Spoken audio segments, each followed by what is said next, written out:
Hello everyone. In this video, we're going to be looking at ATP and how it powers cellular work by coupling exergonic reactions to endergonic reaction.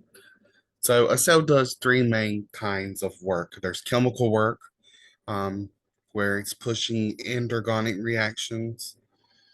Um, and then there's transport work, where it's pumping substances across the membrane against the direction of spontaneous movement. So it's exergonic in a way. And then there's mechanical work, such as beating of the cilia and contracting muscles, so powering the movements that are necessary for the cell. So cells manage energy resources to do work through what is called energy coupling. So it couples an exergonic process to drive an endergonic one. So remember, exergonic is that there's a loss of energy with an endergonic process, which is a gaining of energy. Most energy coupling in cells is mediated or powered by ATP. Remember, ATP, adenosine triphosphate, is the energy molecule, and it is a ribose um, with adenine, which is a nitrogenous base, and then three phosphate groups. The tri for triphosphate means three.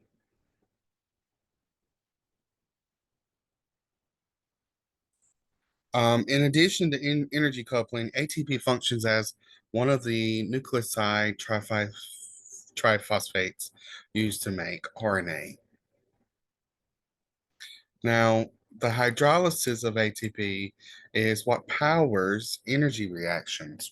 So ATP is composed of the ribose, the sugar, and adenine, the nitrogenous base, and three phosphate groups to form the triphosphate part of the molecule. So energy is released from ATP when the last phosphate, the terminal phosphate bond, is broken by hydrolysis.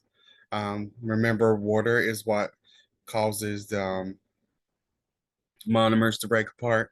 In this case, it's breaking apart the last phosphorus group in the on the molecule. The energy does not come directly from the phosphate bonds, but from the chemical change of a to a state of lower free energy in the products. And so when you have ATP as a molecule and it becomes hydrolyzed and undergoes hydrolysis, breaking of the phosphate group will release energy because you're changing the state of the molecule. ATP releases more energy with the loss of a phosphate than most other molecules could deliver. So repulsion between the negative charges of the three phosphate groups creates a lot of potential energy. And the triphosphate tail is the chemical equivalent of a spring. So how does ATP provide energy that performs work? Cellular work is powered by the ATP molecule and the hydrolysis, the loss or separation of its last phosphate. In the cell, energy from exergonic hydrolysis of ATP is used to drive endergonic reactions. Overall, the coupled reactions, though, are exergonic. There is a loss of energy. The word phosphorylization is the transfer of a phosphate group from ATP to another molecule. It's typically used to power endergonic reactions. So, the recipient molecule that gets that phosphate is called a phosphorylated intermediate, meaning because it temporarily has a phosphate group attached to it. This molecule is more reactive, meaning it's less stable than the original molecule that it represented. Um, this slide is very, very complicated. And basically, what it's showing you is that when ATP delivers its energy, the phosphorylated intermediate now has more energy than it started with, which means it's able to do work. I'm not too worried about that slide. So transport and mechanical work in the cell are also nearly always powered by ATP hydrolysis. And ATP hydrolysis causes a change in the protein shape and its binding ability. ATP, um, the use of ATP and ATP hydrolysis is what powers most of the reactions that occur in a cell. For example, in transport work, for transport proteins, remember to, as a active transport, to be able to transport solids across the uh, plasma membrane there, you need an input of energy. So ATP will come along. It will be hydrolyzed, meaning it will drop off its phosphate, which will now bind to the protein. That protein is now considered with the phosphorus a phosphorylated intermediate, meaning that that protein now has it's less stable, it has more energy, and so a change in shape is necessary to cause it to release that phosphate.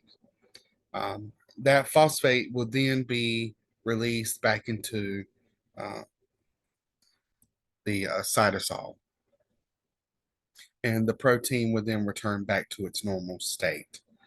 ATP does the same thing that when you're doing, for example, mechanical work, the transfer of the phosphate to the motor protein will allow for the motor protein to work, to move, and then it will lose its phosphate back into the cytosol. Because ATP is constantly used and in need, the regeneration of ATP is highly important.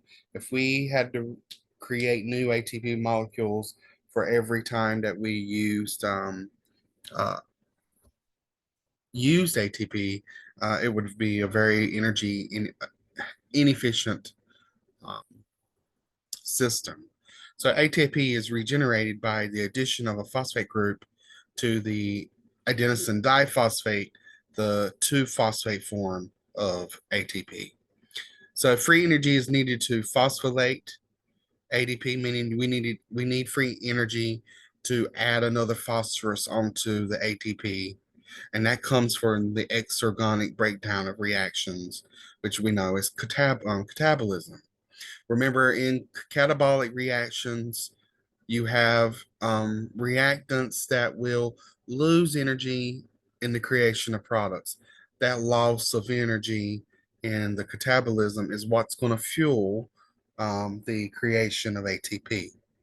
So the shuttling of inorganic phosphate and energy is called the ATP cycle. It couples energy yielding processes to energy consuming ones. And so this cycle is constantly happening, it's constantly being done. ATP will be hydrolyzed with water so the ATP can drop off a phosphorus to power all of the cellular work that is needed. Remember, so dropping off the phosphorus, that's an endergonic reaction.